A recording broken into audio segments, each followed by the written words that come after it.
नमस्कार, मी पंजाब डक हवामान अभ्यासक मुक्काम पोस्ट बुगळी धामणगाव तालुका शिलो जिल्हा परभणी. पाऊस मध्ये भाग बदलत पडणार आहे.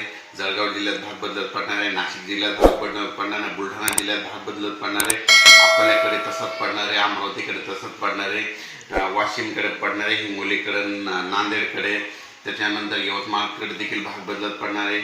आणि त्याच्यानंतर सांगायचं झालं तर हिंगोली, परभणी, बीड, संभाजीनगर ह्या भागात देखील भाग बदलत पडणार आहे. त्याच्यानंतर सातारा, सांगली, सोलापूर, पंढरपूर या भागात देखील भाग बदलत पडणार आहे. नगरकडे देखील भाग पडणार आहे. म्हणजे सांगायचं झालं तर पुणे नगरपर्यंत सगळीकडेच भाग बदलत पाऊस पडणार आहे. पण असा सर्वदूर एखाद्या पाऊस.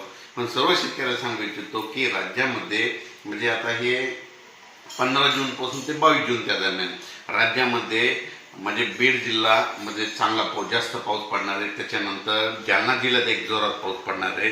त्याच्यानंतर संभाजीनगर एक पडणार आहे, बुलढाणा जिल्ह्यात एक पडणार आहे, परभणी जिल्ह्यात एक पडणार आहे, आणि नगर जिल्ह्यात एक पडणार आहे, आणि सोलापूर जिल्ह्यात एक. मध्ये ह्या 16 ते 22 मधला जरा मोठा पाऊस पडणार आहे. म्हणजे काही काही ठिकाणी ओढे नाले वाहतील, कुठं मुसळधार पडेल, वाऱ्यासहित अतिवृष्टी देखील होईल म्हणून ह्या अंदाज लक्षात घ्या.